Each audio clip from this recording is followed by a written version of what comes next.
But of course, you can just watch us live here at the Gigafactory in Austin. Thank you for allowing us to be here. Yeah, you're welcome. It's quite something to just sit and watch for quite some time.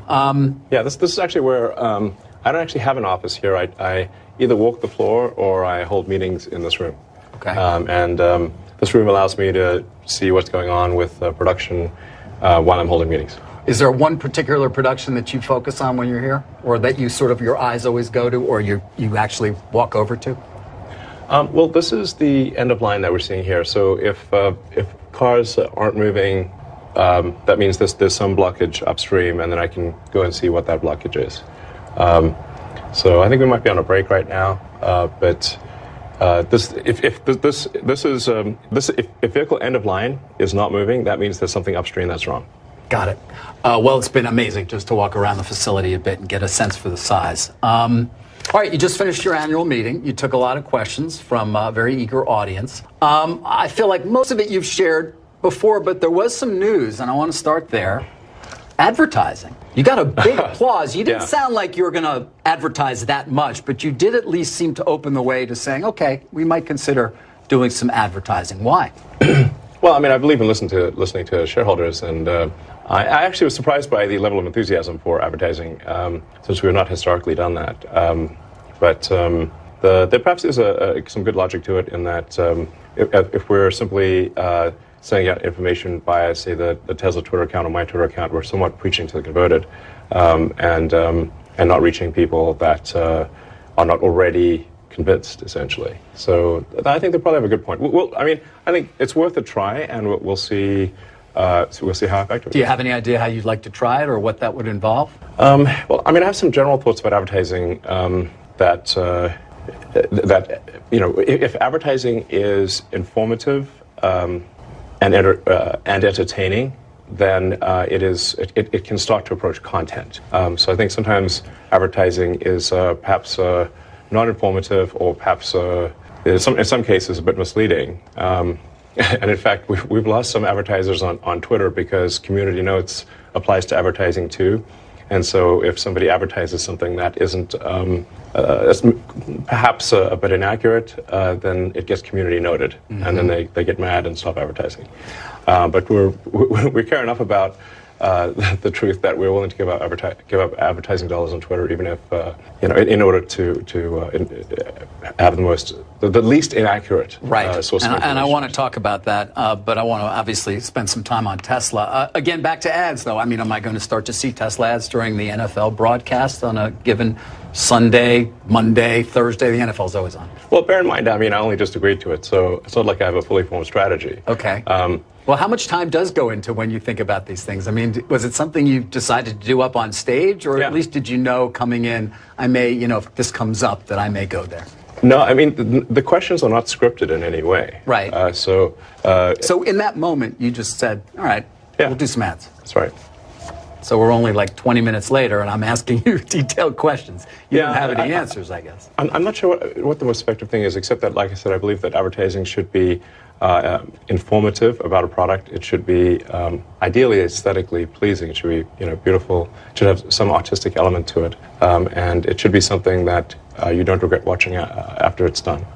And I think if advertising fits those criteria, that it starts to approach content, and that you want advertising that is as close to content as possible, such that you don't regret the time you spent watching it. Mm-hmm. But you did say something as well, which is that you've been preaching to the converted. You mentioned a few statistics, for example, about safety, about price during the meeting that may not be fully understood by the general auto buying public at large.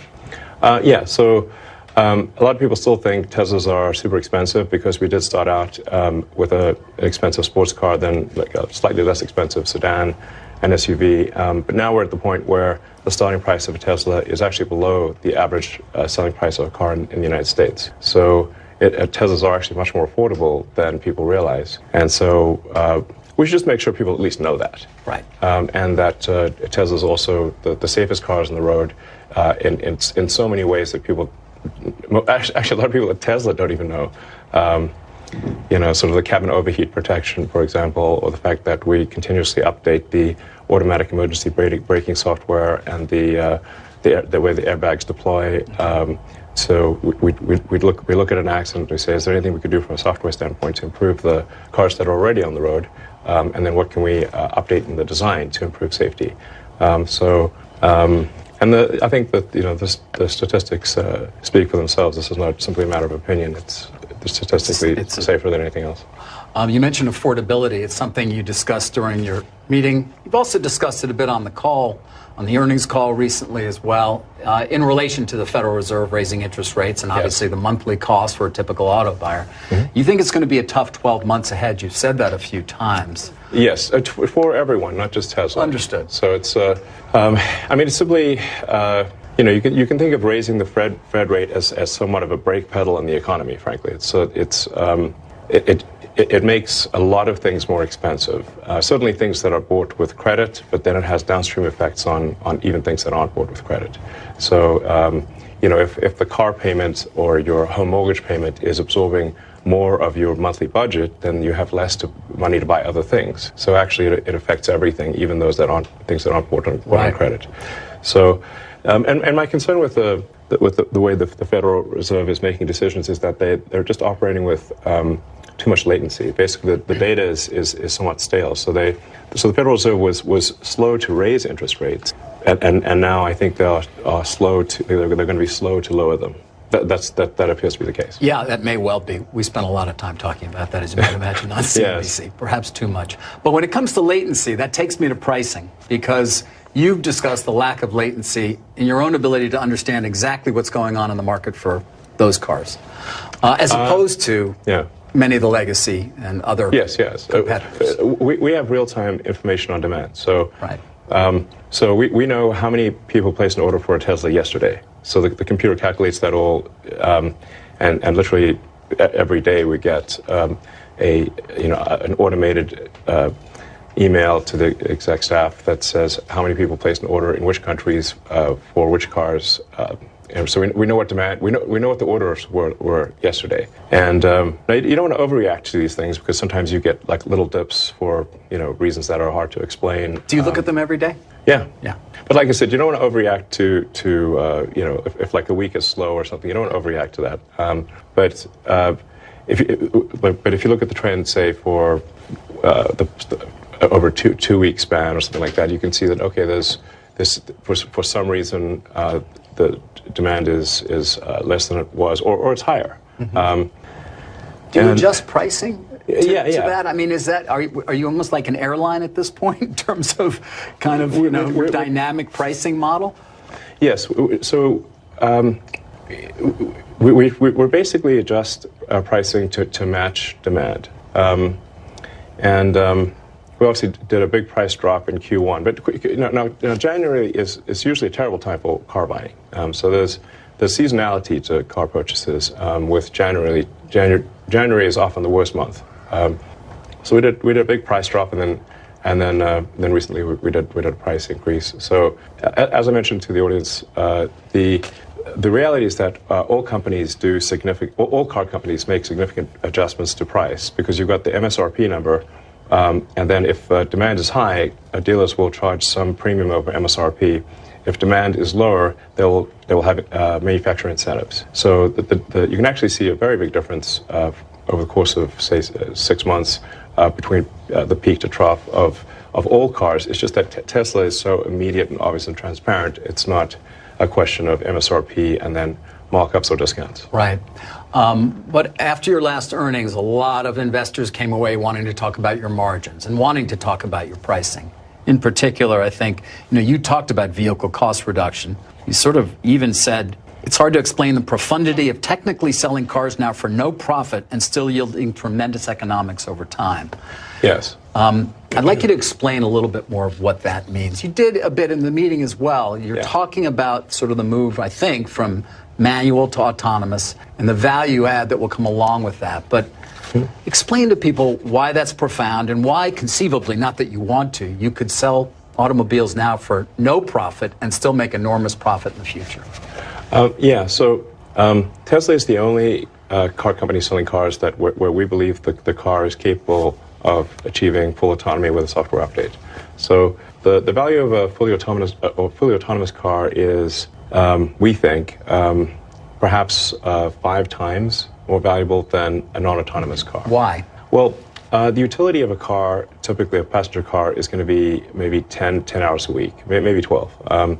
If you say like somebody's going to drive an hour and a half a day on average, so maybe an hour commute per day and then an occasional long trip, but figure it's like 10, 12 hours a week is typical for a passenger vehicle.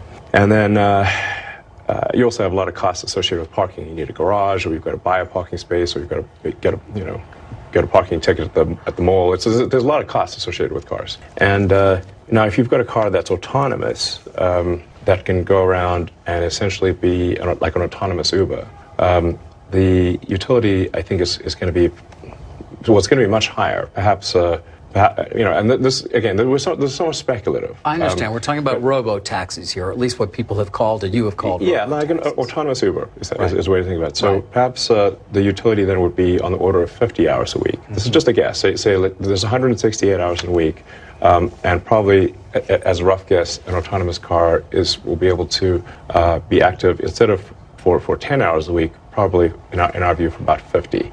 But it's the same car, and it costs the same to build. But I want to understand the business model a little bit, because I'm buying the car, and instead of it parking at my lot while I'm working, it goes off and picks people up and drops them off. Yes. Who's making the money from that? I assume that's the value add you're talking about. Is it a revenue share? Do you have this model sort of planned out specifically as how it would look? Yeah, it's been in the Tesla terms and conditions for quite a long time. Oh, it has? Yeah, so the owner of the car would make, I don't know, some amount. Who knows what it would be, but perhaps it could be a 50-50 split or 70-30, I don't know. But the cars are, if you buy a Tesla car, it can only be used in the Tesla network. It cannot be used in someone else's network. That means that if the car is able to be used 5 times as much, Tesla is likely to make basically 2 or 3 times the original value or sale value of the car in robotaxi revenue. Right. This is gigantic. As I said to the audience, it would be like selling cars for software margins, because in fact it is software. Right. So instead of effectively having, say, 25% margins, it might be 70% or more. And I mean, the free cash flow associated with that is actually truly a staggering amount. The best analysis that I've seen thus far about this is from Kathy Wood's firm, ARK Invest. We know Kathy well. Yeah, she's great. Yep. I would assume you like her, obviously. She's been a huge proponent of your stock for many years. Was right, by the way, very early on. She was right. Yeah.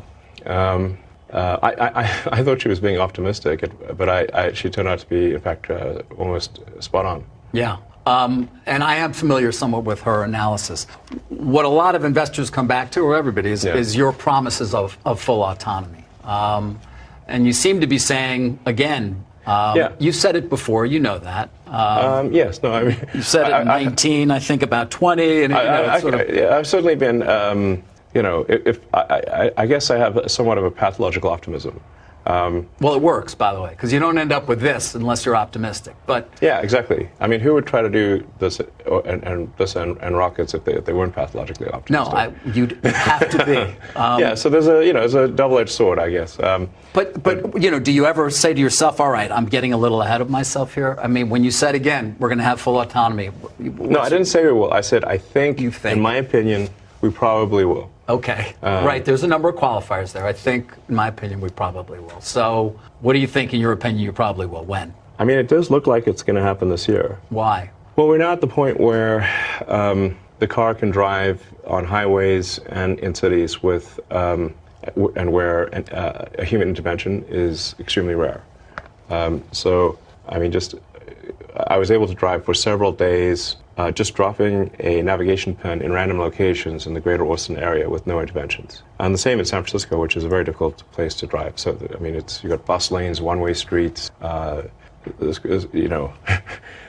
it's quite a challenging homeless situation. You were driving recently in San Francisco, where the car was? I have been doing that quite a lot because of Twitter's headquartered. Of course.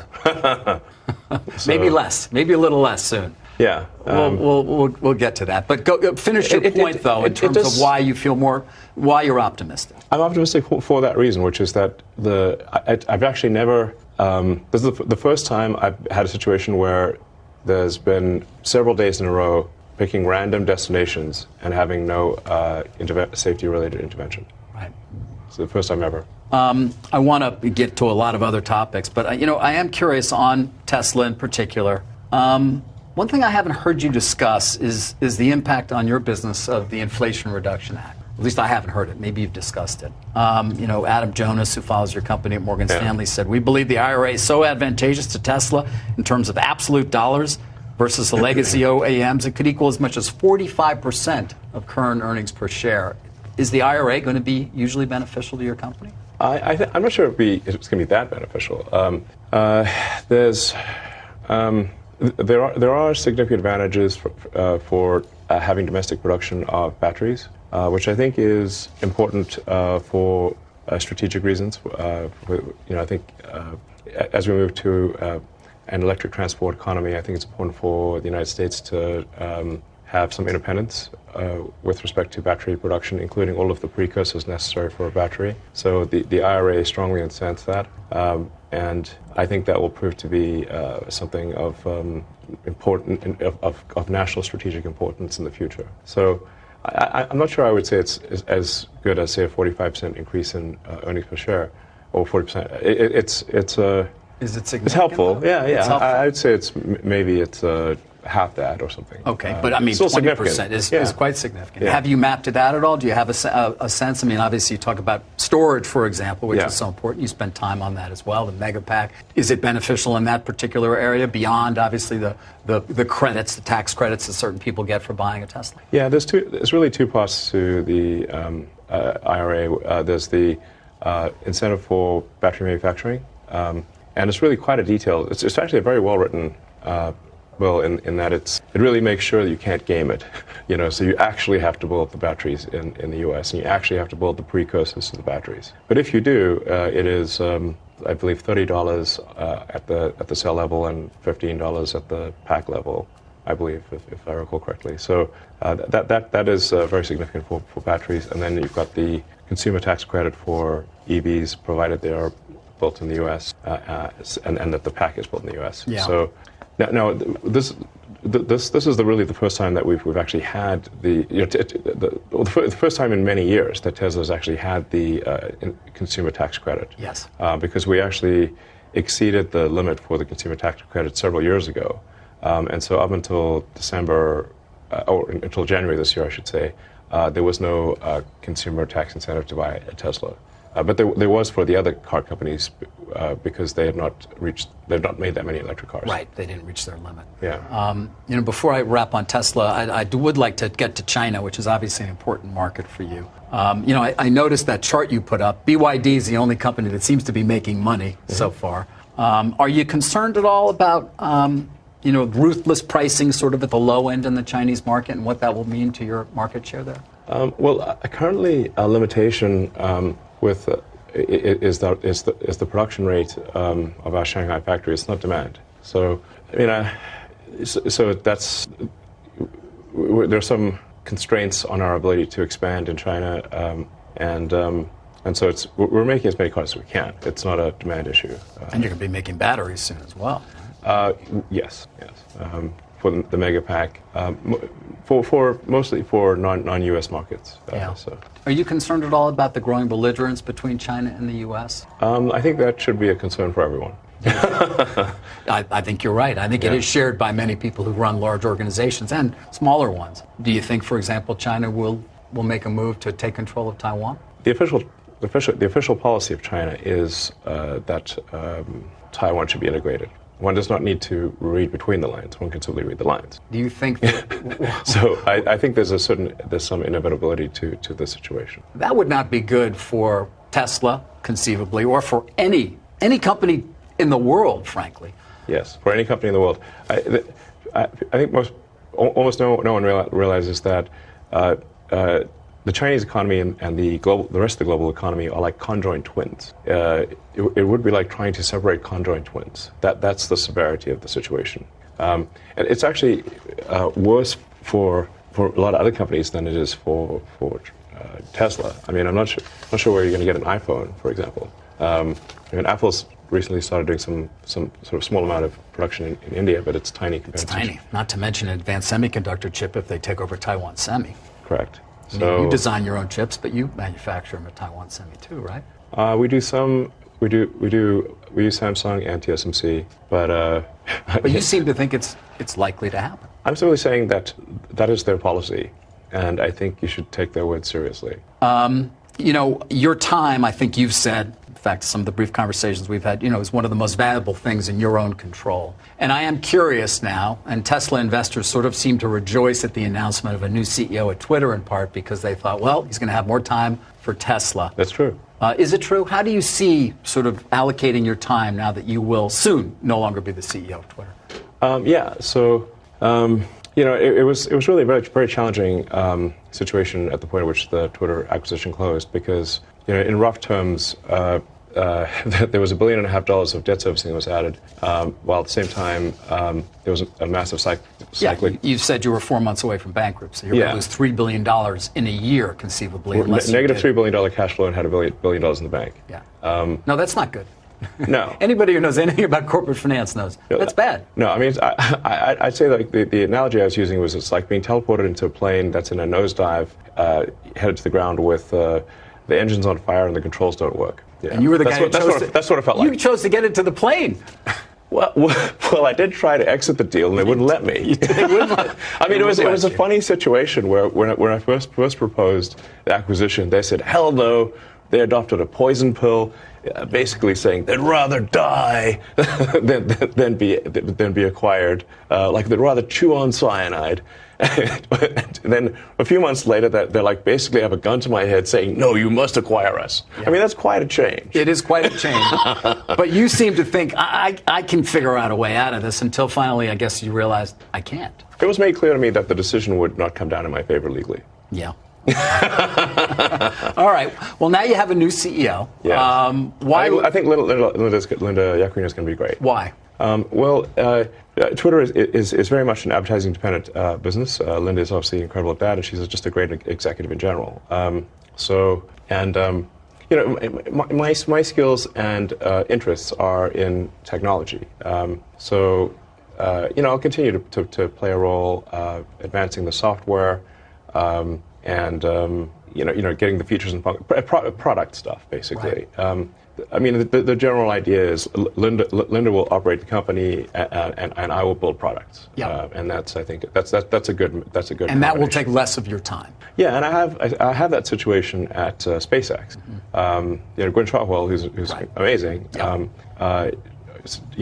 Operates the company, and I work on the sort of advanced technology, right? Sort of designing the new rockets and that kind of thing, and that's everyone should play to their strengths, and that's mine. That's true. Although I wonder, in 2021, you said you spent most of your time on the development of Starship.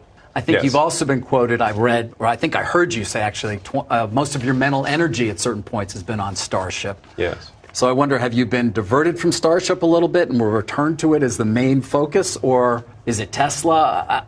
Again, your time, I know, having tried to schedule this interview with you. Yeah, time triage is a real thing for me. Yeah. In fact, I'd say that the only real currency is time. Time is the only true currency. So where are you going to spend the currency now that you don't have to spend as much at Twitter? I'm going to be devoting a lot more time to Tesla. Okay. Especially on the AI development and new product development, and then I'll also be allocating some more time to getting Starship to orbit. In the case of SpaceX, what I was able to do there was to as the Starlink constellation started working, I was able to move some of the best people from the Starlink program to the Starship program. The timing kind of worked out well. We have really some of the world's best engineers at SpaceX and Tesla. Really, some incredible human beings. There was some statistic you shared. I think 3.6 million people applied for a job at Tesla. I wrote it down. I didn't write it down here, so it's remembered. But was that the number? Yeah, it's crazy. there's a lot of demand. They so, you have 127, almost 128,000 employees, but 3.6 million people applying for a job in a year. Yes, and I mean, there's, we would only add like say 20 or 30,000 jobs, so it's sort of the acceptance rate for Tesla is it's much more difficult to get into Tesla or SpaceX than Harvard. The acceptance rate is even lower. Or Stanford too. Well, yeah, it's the acceptance rate is lower than the most demanding universities in the world. Yeah. It's insane. Speaking of employment, though, you had 7,800 people at Twitter when the plane was nosediving. I think you're at 1,500 now. That's so correct. Roughly 6,300 people. Were they all superfluous? No, not all. So, do you figure out which ones aren't, or is it a little late? Sometimes it gets a little late. I mean, look, desperate times call for desperate measures. So there's no question that some of the people who were let go probably shouldn't have been let go because we simply did not have the time to figure out. We had to be, make widespread cuts to get the burn rate under control. So. So this is not to say that, hey, everyone who is let go from Twitter is like somehow terrible or something. It's just we have to, with very little information, get the headcount expenses and the non-personnel expenses down to where we're at least break even. And we're not quite at break even yet, but we're close. We need to do it fast. And if you do it fast, unfortunately, there are going to be some babies thrown out with the bathwater. So I definitely would not want to say disparage anyone who is left. But it's funny, I've heard from other tech CEOs quietly. They look at what you did at Twitter and they won't admit it publicly, but they say, wow, that was something. I mean, to cut that deeply and still be able to run the company. People will argue about how well or things are running. Have you heard from any of these CEOs who said, thank you for doing that, giving us sort of runway or leeway to at least make some cuts of our own? I've heard that from a few people, and I've heard that through the grapevine, yeah. But like I said, if desperate times call for desperate measures, and unfortunately those were desperate times. So do you see will Linda hire people, do you think? Or are you ready for people to be hired at Twitter? Yeah, no, I think we absolutely need to hire people, and if they're not too mad at us, probably rehire some of the people that we let go. And they're going to have to come into the office. Look, I'm a big believer that people are more productive when they're in person. And really, man, the whole sort of work from home thing. It's like, I think it's. Look, there are some exceptions, but I kind of think that the whole notion of work from home is a bit like the fake Marie Antoinette quote, "Let them eat cake." It's like really, you're going to work from home, and you're going to make everyone else who made your car come work in the factory. You're going to make the people who make your food that gets delivered that they can't work from home. The people that come fix your house, they can't work from home, but you can. Does that seem morally right? That's messed up. You see it as a moral issue? Yes. I mean, I see it more as it's a productivity issue, but it's also a moral issue. People should get off the goddamn moral high horse with the work from home bullshit, because they're asking everyone else to not work from home while they do. And yet it's wrong. There's still pushback, by the way. It's still going on. This battle is still happening. I mean, leaders of organizations, and I speak to plenty of them, I want people back. 3 days a week, they're still battling. It's not clear that it's ever going to change. People are not coming back 5 days a week. The laptop class is living in La La Land. Okay, as I said, you can't. But look at the cars. Are people working from home here? Of course not.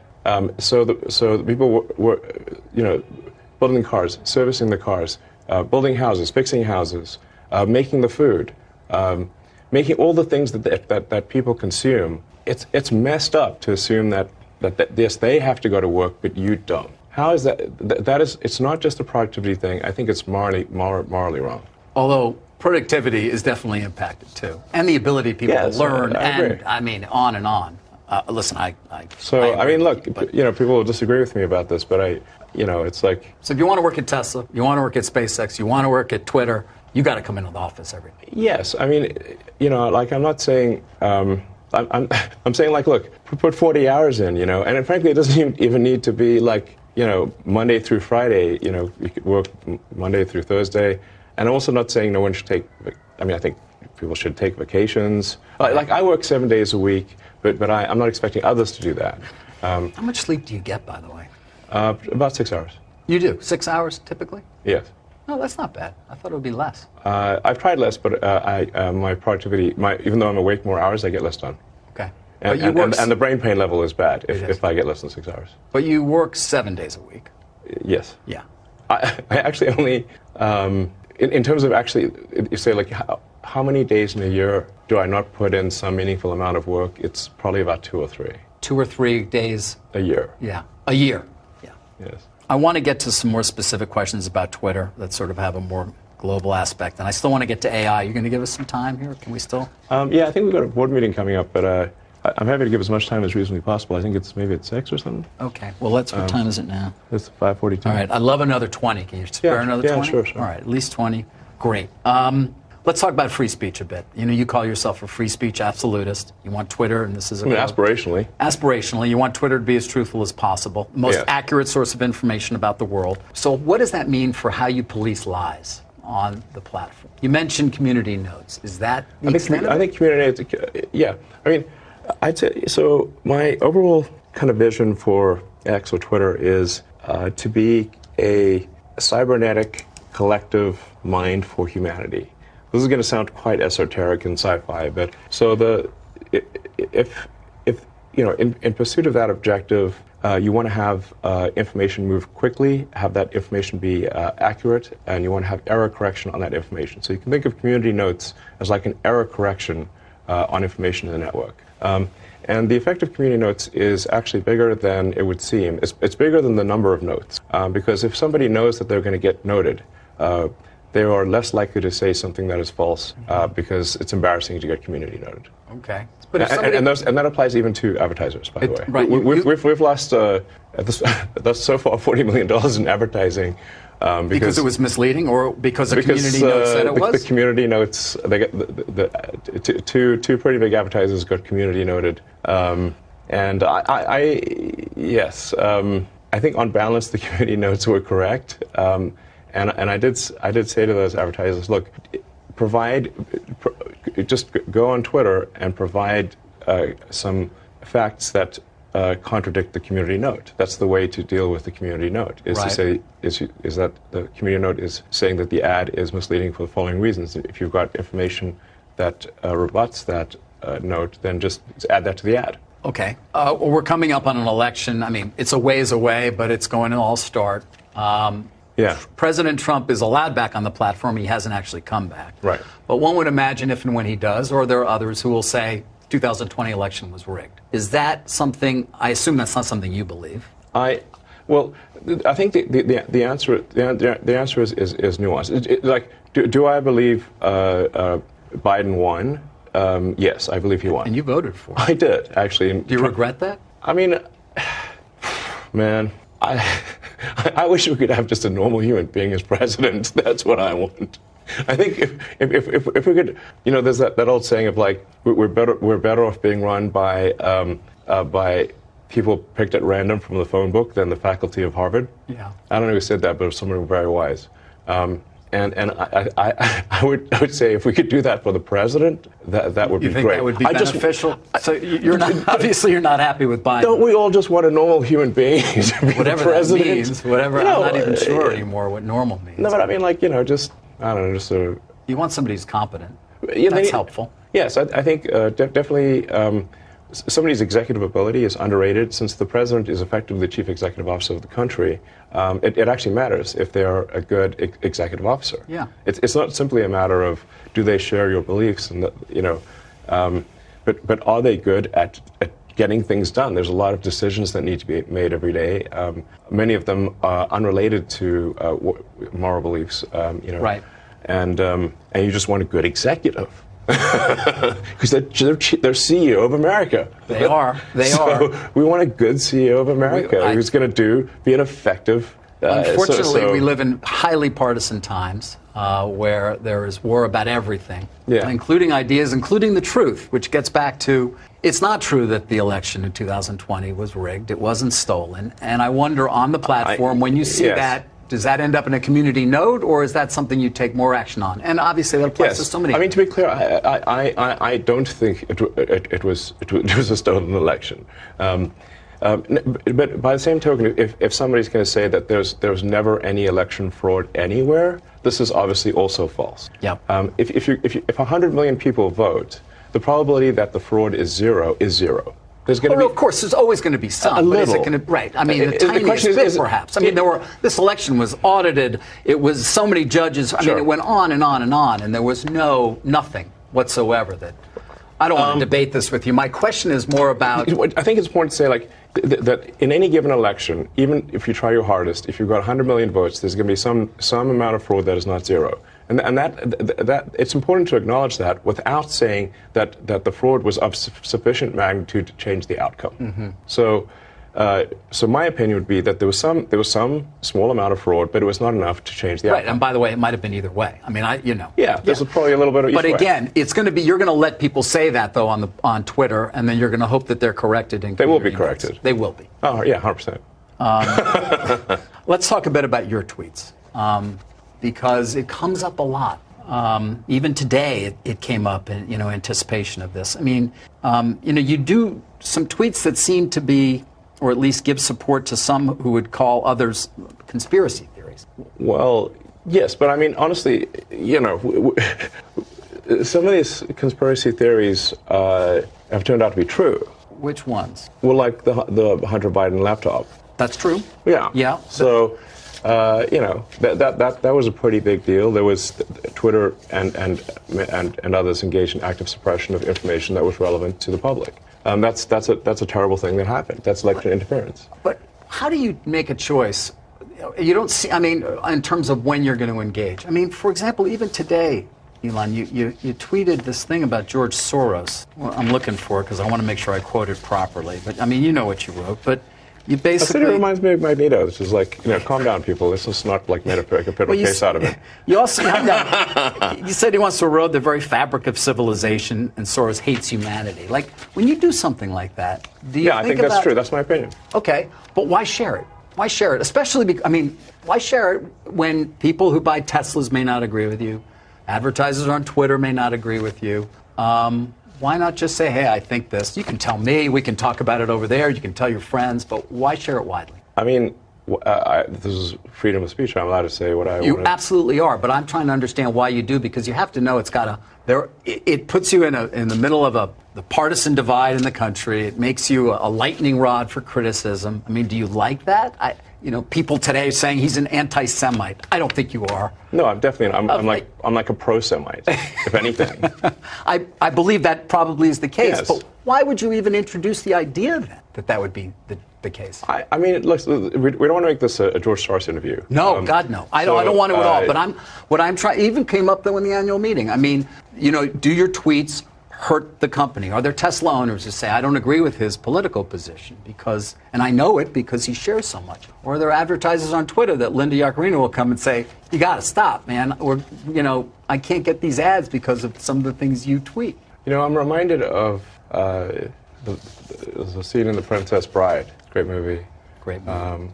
He confronts the person who killed his father, and he says, offer me money, offer me power. I don't care. So you just don't care.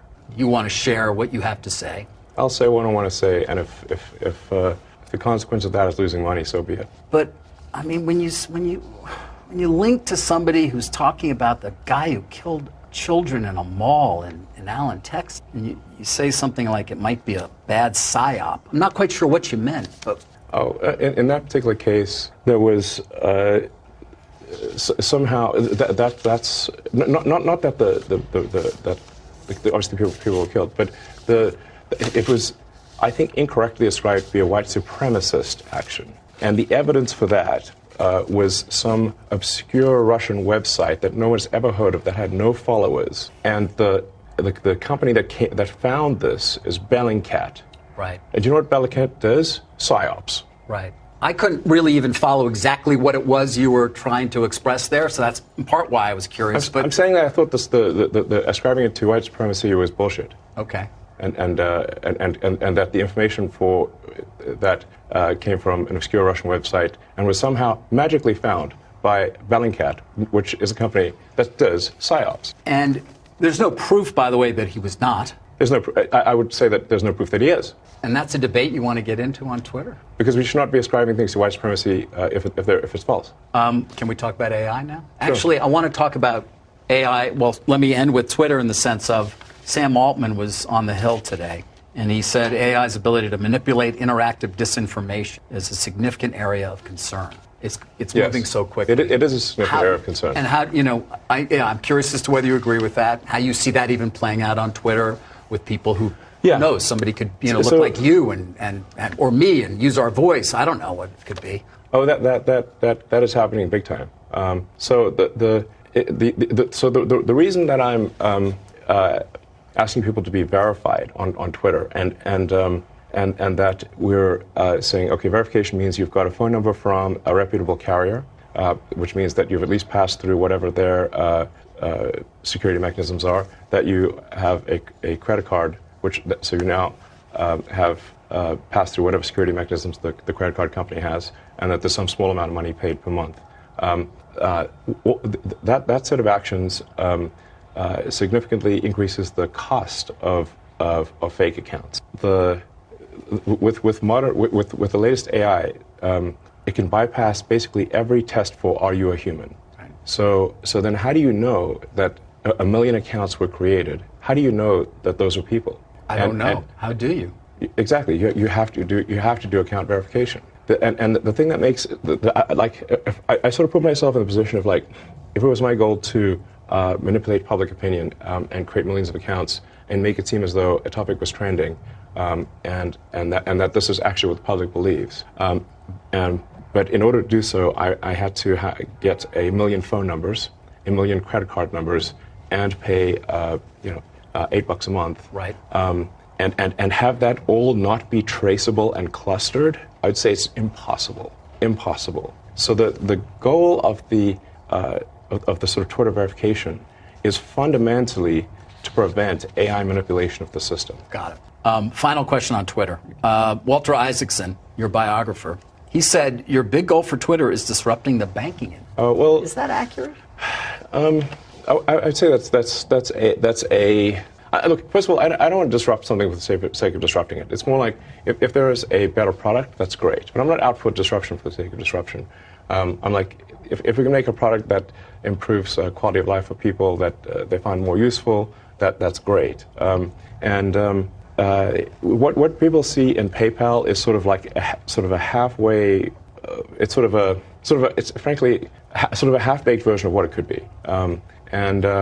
And so I think there's potential to create a more efficient financial system. And here we can get, again, quite esoteric into sort of information theory. But the actual financial system today is a heterogeneous set of databases running on mainframes and COBOL that still engage in batch processing. It's really quite very inefficient. Things are still not real time. And so it's possible to have a much more efficient, homogeneous, real-time data system. Money is just information, but that's not like the only reason. It's just a thing that would be, I think, poetic to fulfill ultimately the vision that I had for X over 23 years ago, right. and actually see that come to fruition would be nice. But there are many other things for Twitter. It's not just financial. So. Well, you talk about enhancing humanity. I'm curious then about AI, which many people say will lead to great productivity gains. You showed those robots. I mean, I can imagine what they conceivably could do when powered by AI. But I'm also curious, because you've certainly been concerned, what percentage do you give the chance that it will destroy humanity? Well, the advent of artificial general intelligence is called a singularity because it is so hard to predict what will happen after that. I think it's very much a double-edged sword. I think there's a strong probability that it will make life much better and that we'll have an age of abundance. And there's some chance that it goes wrong and destroys humanity. Hopefully that chance is small, but it's not zero. And so I think we want take whatever actions we can think of to minimize the probability that AI goes wrong. And you've called for a pause, along with a number of other people. Yes, look, when I called for a friend of mine, Max Tegmark, is a physicist at MIT, wanted me to sign on to the letter. And it's like I knew it would be futile. It is futile. It's futile. I knew it would be futile. I just wanted to call it like it's one of those things, well, for the record, I recommended that we pause. Okay. Did I think there would be a pause? Absolutely not. But you're starting XAI, I think that's what you're calling it, or some new AI effort. How's it going to be different than OpenAI or Alphabet? This is not the time to this is not. We don't have enough time, and nor is this the moment to really talk about it. Okay. We will have a launch event, and we'll explore the issues in more detail. But I should say that and I mentioned this at the shareholder meeting, that Tesla has actually tremendous capability in real-world AI. Yes. In fact, it is very far ahead of anyone. I know people actually on Twitter prior to our interview were saying, he never gets asked about how advanced his AI is at Tesla. You always talk about Tesla AI is like I said, it's like there's not. I'm not even sure who's second, frankly. Why is that? What are people not understanding about what you have, and why are we talking so much about ChatGPT and generative AI at OpenAI and what Microsoft's going to be able to do with it, and not about Tesla? I don't know. I mean, people do talk about it online. I think Tesla will have sort of a ChatGPT moment. Maybe if not this year, I'd say no later than next year. Wait, say that again. I'm sorry. You're going to have a sort of ChatGPT moment. Oh, you will. In terms of suddenly it will. Yeah, suddenly 3 million cars will be able to drive themselves with no one. Right. It goes back to that. Right.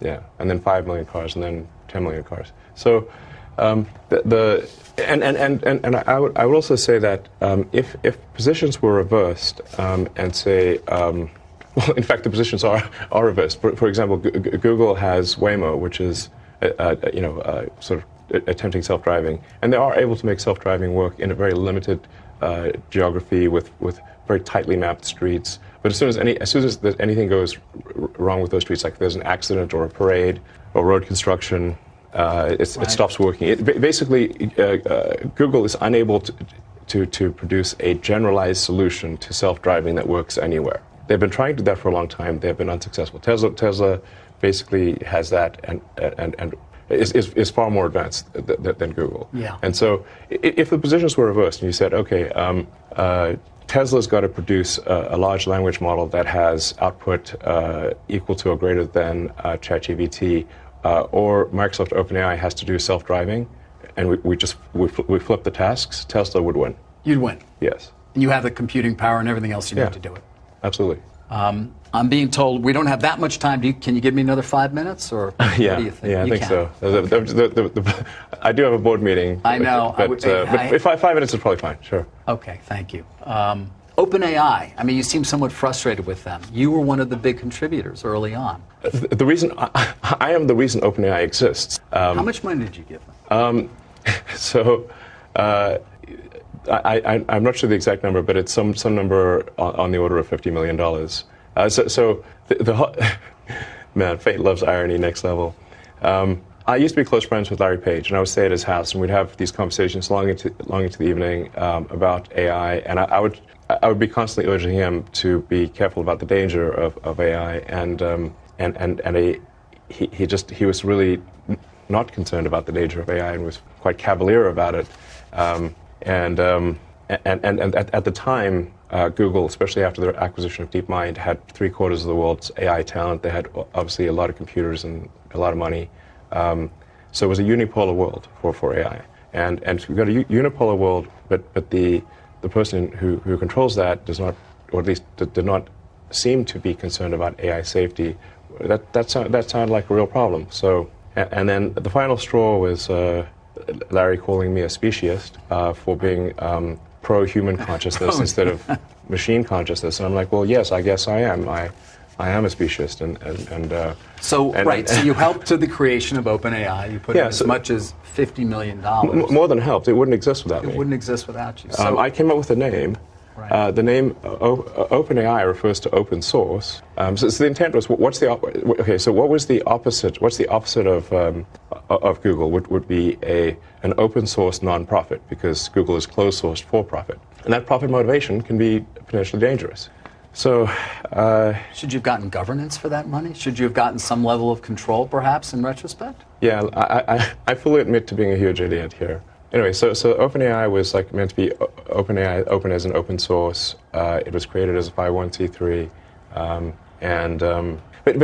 so part of it is also, in the beginning, I thought, look, this is probably a hopeless endeavor. How could we possibly compete with? How could OpenAI possibly compete with Google DeepMind? I mean, this seemed like an ant against an elephant, which is not a contest. And I was also, I was instrumental in recruiting the key scientists and engineers, most notably Ilya Sutskever. In fact, Ilya went back and forth several times because he would say he's going to join OpenAI, then Demis would convince him not to, then I would convince him to do so, and this went back and forth several times, and ultimately he decided to join OpenAI, and really Ilya joining was the linchpin for OpenAI being ultimately successful. So you're very disappointed in what's happened there in terms of it becoming a for-profit. Did you take any action? Sue them in some way? I do think that there's some... Look, it does seem weird that something can be a non-profit open source and somehow transform itself into a for-profit closed source. This would be like let's say you funded an organization to save the Amazon rainforest, and instead they became a lumber company and chopped down the forest and sold it for money. And you'd be therefore like, well, wait a second, that's the exact opposite of what I gave the money for. Yeah. Is that legal? That doesn't seem legal.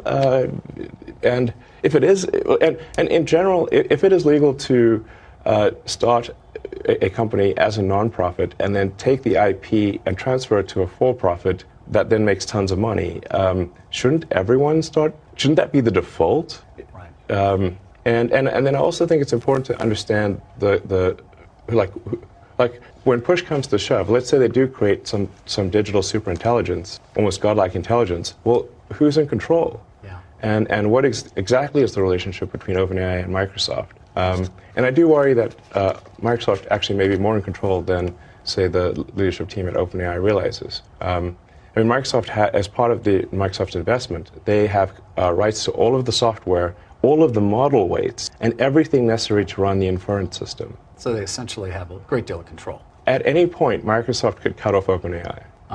Elon, I'm being told we have to wrap up. Your board has been very Sure. patient. I want to end on one AI question. You have a lot of kids. I have some kids. I have one who's actually soon to go into the workforce. I struggle with how to advise him about a career when this technology exists and will only improve. I'm just curious, when you think about advising your children on a career with so much that is changing, what do you tell them is going to be of value? That is a tough question to answer. I guess I would just say, to sort of follow their heart in terms of what they find interesting to do or fulfilling to do, and try to be as useful as possible to the rest of society.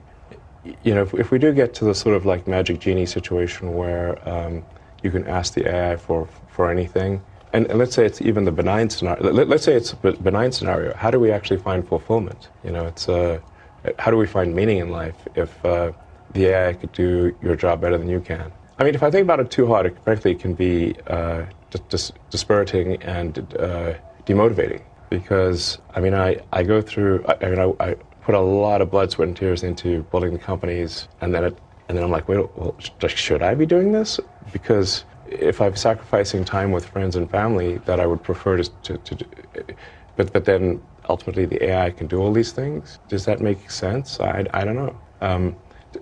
To some extent, I have to have deliberate suspension of disbelief in order to remain motivated. So I guess I would say just work on things that you find interesting, fulfilling, and that contribute some good to the rest of society. Well, that's a great place to end. There's so much we didn't get to. I hope you'll give me another chance to sit down with you. But Elon, thank you for being so generous with your time. Thanks to your board for waiting as well, and thanks for having us here at this